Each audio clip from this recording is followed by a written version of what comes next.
In this video, I'm showing you how you turn on two-step verification on your Roblox account. If you are new here, give me a like, subscribe to my channel. To do that, just tap on the more here.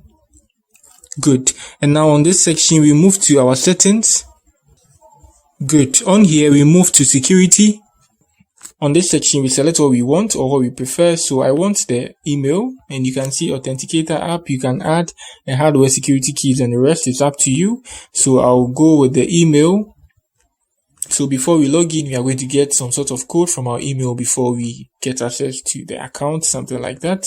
So now we select email. Good. So Roblox will send you a mail to that email on your account for you to confirm. Once it's confirmed, then that's it.